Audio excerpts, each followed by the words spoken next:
you doing? Welcome to Ceylon. This is really the lady Khadijah, and today we're going to get into this issue that we were talking about today. Call us, let us know your opinions. Text us on Facebook while we're on the air. Catch us, request us. We're here for you. You know, we're holistic. You know, it's the Ceylon Radio Show. That's what we do. We're here to make sure that we're able to provide a solution for you. So join us over a hot cup of tea or your favorite drink while we explore the culture of holistic art, health, wellness, fitness, and family in their new image.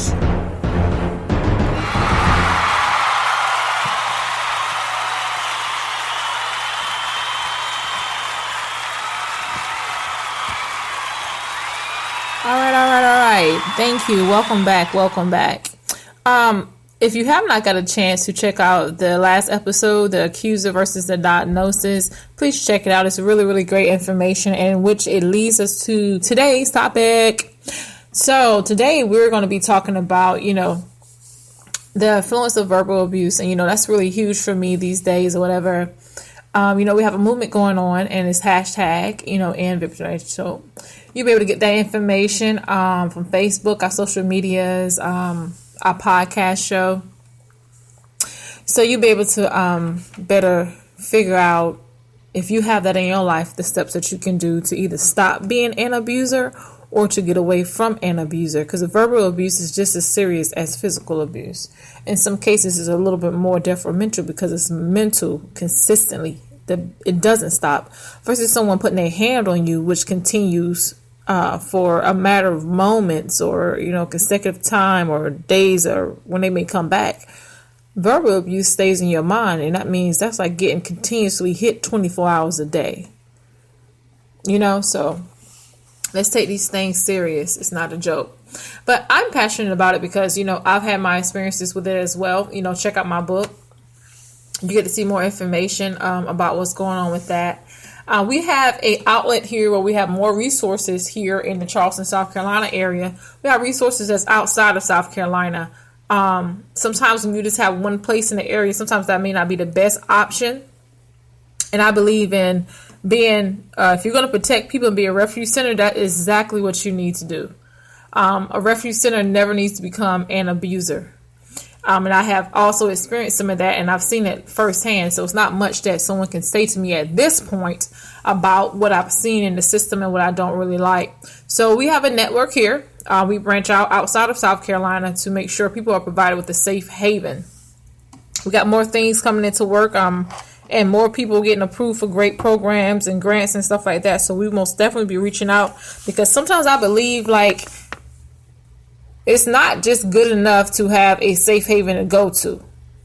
And mentally, you're not doing better. Physically, you're not doing better. Financially, you're not doing better. Now, imagine that you have kids as well.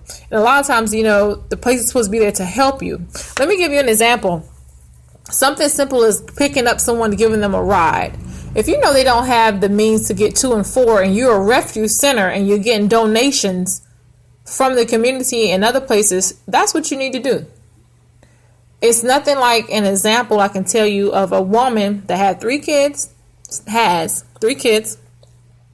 Car broke down while she was in a refuge center. Needed to get back and forth from work and could not do that. The refuge center said, no, we can't give you any more rides. That raises a question to me. So now if you're doing the right thing and you're working, you're not doing the wrong thing. You're not sitting in there making up an excuse. And they say, no, we know we can't. This is your last ride you will receive. That's pretty heavy. Let me know your thoughts on that, and we'll get back to that. So those are small things. Imagine the bigger things that go on in places like that. So, you know, I, for one, makes it my mission in life to be able to provide other outlets besides what may be just in this Charleston area. So make sure you connect with us and volunteer. If you have any volunteering experience in that area, we'll greatly appreciate it. We give you more information about it. And hashtag follow us. It's not just following us. Following us is just a small step. We have bigger stones that need to be covered and bigger territory that has already opened. We just making the airways a way of entry point to make sure those things are happening and taken care of. It's nothing like not having a true place to go where you are not only mentally changing, physically changing, socially, psychologically changing. Those are great things. And my thing is, if you're getting out of a way of physical abuse or verbal abuse, you need new territory. You need new areas. You need more than just some free clothes or some free food or a place to lay your head. Those are great things, but you need a whole level of ramification. So when you're out with your time, you are established already. Something's already in place for you. That's what help is about. But anyway, I wanted to go into this because I'm always going to give, my regards to families that have lost ones due to domestic violence, whether if it's physical or mental. I know someone personally that was in a refuge center, and they had no place to go. And I remember the lady saying if she went back to her ex-husband, he was going to kill her. And guess what, people? September the 9th, we buried her here in the Carolinas. So she is dead. Along with that, it raises a question for me. Women that are getting kicked out of these refuge centers, we started doing a study on how many women are being followed up with. What is the life after the refuge center or an abuse center? What's really going on? So far, 3 of the women that I've tried to reach out to they're dead. So that raises a big question to me. Versus a place that gets 12 people out the year get funding and their follow up is good. These people have a stable home. They're doing better than it was before. They have protection. Versus someone housing 300 people and the results are death, suicide, still confused going 2 and 4, having to start to prostitute to make money. And people say, well, they don't have to do that. Well, you don't really know what anyone has to do until you walk into their shoes. So at this point, if you have that mindset, we might as well not even have a conversation because everybody isn't like you are. So thank you that we have people like you. And if they're like you, then you can begin to help build up stronger things to help them get out of what they're getting in. So, but the abuse statistics here, there is a hotline for Safe Voices, working to help end domestic violence. And the number is 1-800-559-2927. Email is info@safevoices.org. We do not work connectedly with these people. I'm just giving you a link for what I was authorized to give you guys if you need any help with it. So, 1 out of 4 women will experience domestic abuse in their lifetime. We get that. The ages of abuse are not just in one set box or arena. Most time when you have abuse in the home, it goes so far than what you can scratch at the surface. But what gets me is that 70 to 80% of the inmate partners basically was physically abused and murdered. It says the man physically abused the woman before the murder. But let me tell you something, you guys. In my studying, it's not just women that are dying from being abused. There are men that are being abused too. So I'm not this advocate for, stop all the women from being abused. There are men that are dead from women abusing them and not being able to control their emotional inside. You know what I'm saying? The emotions on the inside. So when we're talking about abuse physically and mentally, we're talking about all the way around the board.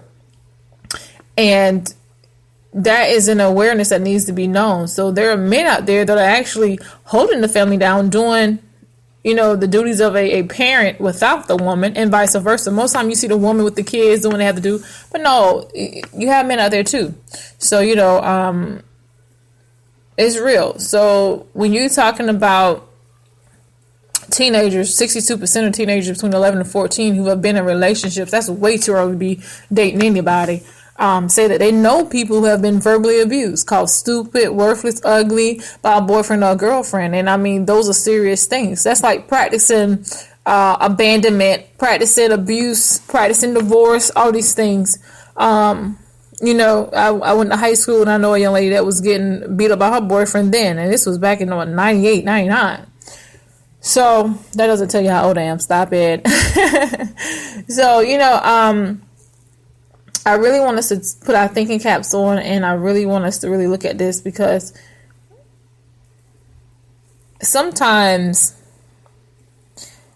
people don't have an extra place to go or people don't have an extra option. And sometimes people do what they have to do to get to where they need to get to, and it's not always the safest way. And it's a hurtful thing when someone is not in a particular place anymore of protection and they release back into the world, or they get kicked out of a facility that is supposed to help you, and those places are kicking you out for reasons that are not conducive. I have a problem with that. And then I have a huge problem when they get kicked out and they have to go back to their supporter, because most of the time the person that was dominating the relationship pretty much had the control of everything. So most time these men or women don't have much. I can most safely say that. They're trying to get on their feet, but I have a problem when I find out that they were released. And when you get kicked out, you can't come back. And they don't really have to check on you. So it's set up like this catch-22 type thing. So once they're out and they go back to where they were from and they wind up dead, I mean, don't somebody want to wonder what's going on in these places and why it's like that? Or are the people in the refuge center just another grant? Are they money? Or do you have their best interest at heart? Or is it just something to do? Because I know the person with the original vision to start that did not want to have an ending vision of what we're seeing these days. So, you get a chance, check out some information and get involved. I mean, volunteer, adopt a family, you know what I'm saying? Start events, start community events, start neighborhood events, start things that's going to help people be better, be a part of advocacy. I mean, do those things, and do court advocacy for individuals trying to gain legal protection from an abuser. The legal system can be confusing and overwhelming, I know, and sometimes intimidating, but especially if you're unfamiliar with it, get familiar with it, and do that, and that's a great thing that can be done. With refuge and immigration communities, there are some very threatening tactics to abuse. And I want you to understand that it's not just a cultural background. But if you're an immigrant and you're not legal in this country and you're experiencing abuse, please call 1-800-497-8505. Because it's nothing like knowing that you're not supposed to be in here, be in America illegally. That's like power over you. So they know that, and you're stuck in abuse because you have nowhere to go. So call that number for me, please.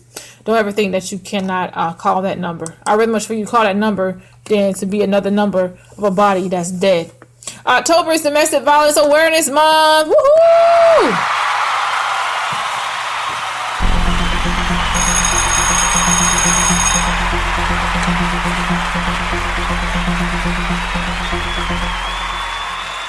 All right. Here we go. Use your voice. Do hashtag use your voice. Hashtag safe voices. Hashtag, our event, what we're doing. And, get this thing moving and whatnot. If you don't know how to spell it, I most definitely can spell it for you. It's hashtag END. All right. Then it's VITUPERATLON. All right. So please do that. If you get a chance to look at the up and coming things, please don't forget to call Kelly at 207-795-6744 to make any donations to the national program or whatnot. That'll really help a lot. We're not doing any donations here because we're outsourcing resources at this time. Building bridges is going to be something that I want y'all to make sure y'all are familiar with. Building Bridges is a conference that took place on October the 11th. So this upcoming week on the 20th of Thursday, wear purple. Share it on Facebook. That just lets you know that we're in support of ending domestic violence. So if you want to recap and you want to do something next week throughout October, please check out our calendar. We can give that information to you, and we'll try to find someone that's doing it in your local area, which would be really good. We're going to do something here. So, my earring fell off. That's what y'all heard.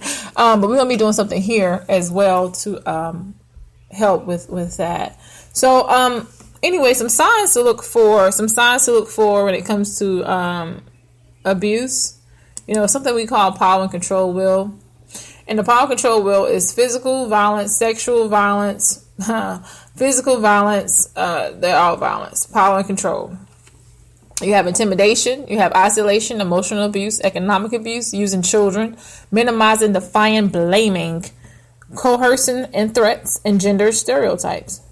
So if you want to get more in those details, we do that. Like today, we're going to be talking about intimidation. Placing a partner in fear by using looks, gestures, actions, or threats. Displaying, using weapons, smashing things, destroying property, sending frequent unwanted text messages and emails and expecting partners to respond immediately. Stalking your partner. Sometimes y'all think these things are funny. It's not funny. I would cut it off from the head. If I'm dating somebody and I start seeing these signs and you sending me text messages, where you at in Walmart, taking down video shots, GPS and people, looking at the speed odometer, how far you going, coming back, and threaten people, with a knife and kind of things like that. I've been there, done that. And I'll tell you right now, I ain't trying to live that life, and I ain't trying to have anybody in my life doing that. Now, I ain't never stalked nobody, all that kind of stuff, but I'm saying, when I was younger, I'll, smash something or throw something or whatever, I'm talking about when I was younger now. I'm talking about when I'm older. But you cannot continue to do those things because you don't know how to control your emotions. So I'm very candid. I can talk about me, but you got to talk about you. You got to figure out how you're going to overcome these things, because it's nothing different like when you're doing and receiving. So you need to be able to correct yourself if you are someone that's coercing and giving threats. Threatening to commit suicide if a partner chooses to leave you is something that you should never, ever, ever have to even be in a position to do. You know what I'm saying? Or threatening to leave or to report the person to the welfare system, making or carrying out threats to harm the partners, parents, friends, pets, anything. Telling your partners to drop the charges or else you know what's going to happen. I see you. But one of those things that get me is, like, I notice a lot of times in relationships, people are threatening to do harm to themselves if their partner leave. Y'all, that's not love. Those are some issues that those people need to work out within themselves. And I know I've been at a point in life where I can be open and tell you guys, when I first started off in my marriage, not knowing I was 19, 20 years old, got married real early. And I used to say, don't leave, don't go, don't leave me, but not knowing that at that time, I didn't know nothing about love. But I ain't never said, hey, I'm going to kill myself if you leave me. But there are people that do say that. So let's take these things serious. And if you see someone doing it, let's try to get these people some help. Because one thing, you don't want to have a pattern in life of these things going on. Because it's nothing but power and control. And in the end, it's nothing but violence and abuse, And then it goes to that minimizing and defining blaming. Making light of the abuse and not taking your partner's concerns seriously. And then acting like, claiming the abuse didn't happen. Or shifting responsibility, saying it was the other partner's fault. Verbal abuse is something very serious, you guys, that needs to be mindful, because especially if you have children, because your children are seeing the criticizing, of a parent in front of them, telling the children that the partner doesn't love them, or, interfering with visitations and things. We get that, but an adult should never tell a child that their mother or father is worth nothing, or they're nothing, they're whores, or, they're not doing this or that, what I'm saying, or the daddy's no good. Those things you don't need to do, because you're teaching that child a generational thing of being abusive, and it's not worth it, Emotional abuse is one of those things that start from a core of isolation sometimes, you're insulting or shaming your partner. I never thought it was funny when you do those little things, those little tactics with your partner, making your partner feel stupid or crazy. It's like, why would you want to humiliate your partner in front of other people or online, or telling lies about your partner to your friends or family? I mean, you're out in the public talking about them like it's some type of Twix show or something. You're criticizing your partner's worth, appearance, or their sexual appearance. Sex is born, or it's not good enough, or whatever. Well, you need to try to figure out how you make it right. It's both of y'all. Y'all both got married, or playing mind games, using guilt. All these things, people, are toxic. They're not alkaline. Before this time runs out, I just want to make sure that we hit some of these key points so you can understand what type of abuse is. And I mean, it's heavy, and we want you to be able to be safe. But we'll go over more of the power and control wheel as time may come. But please get involved, with events and things that may be coming up. So if you have already did the event on October the 3rd, and I know you had a great time. Safe Voices usually do a really good job at having helped people that have lost their lives to domestic violence. They offer hope to those still facing abuse and support. So if you're here in the Charleston, South Carolina area and you need more information on where to go besides some local places here, please reach out to us and let us know, because we have another great thing that's coming up, the Fall Mixer, October 27th, and it's in Auburn. It's not in this area, but I can get you in contact with Ms. Kelly Watson at 207-795-6744, extension 210. And me, like I said, because I had my own personal experiences here in Charleston, I most definitely work to my fullest ability to make sure I'm able to help you and get some other type of option or get you in the right direction to make sure you're safe. So I don't take verbal abuse lightly. I don't take the domestic violence lightly at all. But I grew up in a home with that as well for a certain period of time. So people say, well, you talking about your business. I'd rather much be candid and help save somebody's life than to be secretive and someone else dies on my time.